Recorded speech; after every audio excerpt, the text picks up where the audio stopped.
नमस्कार, कौशिकी खांडेकर. भावाबद्दल विचारायला फोन केला ना? आणि तुमच्या बेजबाबदारपणाबद्दल सुद्धा. आमच्या बेजबाबदारपणाबद्दल? हो.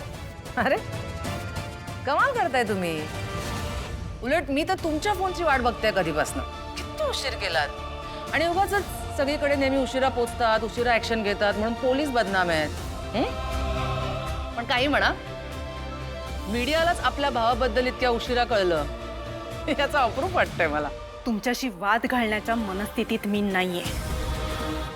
तुमच्या कस्टडीतली माणसं ही तुमची जबाबदारी आहे ना.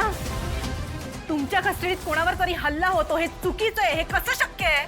हे बघा, तुम्हाला जर तुमचं काम जमत नसेल ना तर राजीनामा द्या, पण लोकांच्या जीवाशी असं खेळू नका प्लीज. हा, आता कसं कान तृप्त झाले माझे. आता कसं मीडियाशी बोलल्यासारखं वाटलं ना. मॅडम, युवराज खांडेकरवर हल्ला झाल्यानंतर त्याला प्रथम उपचार देणं, हल्ला करणाऱ्या गुंडांवर कलम 307 लावणं, त्यांनी खुनाचा प्रयत्न केल्याबद्दल त्यांची शिक्षा वाढवण्याची याचिका करणं, हे सगळं सुद्धा आम्हीच केलंय. अहो एवढंच काय, मॅजिस्ट्रेट स्वतः येऊन बघून गेलेत. होम मिनिस्ट्री, ह्युमन राईट्स सगळ्यांना रिपोर्ट्स गेलेत. तुम्ही उलट माझे आभार मानले पाहिजे, तो उलटे माझ्यावरच आरोप करताय. अहो आरोप करायच्या आधी जरा नीट शहानिशा तरी करा. काय तो म्हणे जबाबदारी घ्यायला जमत नसेल तर राजीनामा द्या. मॅडम, बातम्या बघायला चॅनल अजून खूप आहे.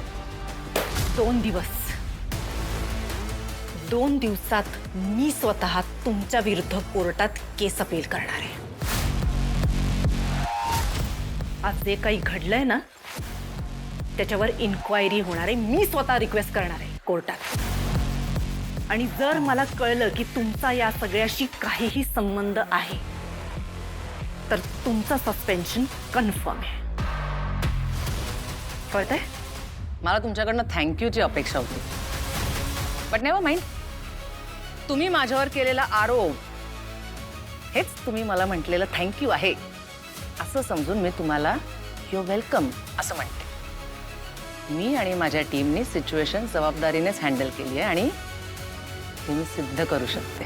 जबाबदारीने हँडल केली का बेजबाबदारपणे षडयंत्र रचलंय? यामागे जे काही सत्य आहे ना ते मी शोधून काढणार आहे. ऑन दॅट नोट, गुड लक.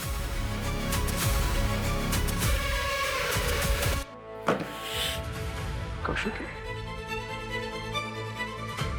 हे बघ,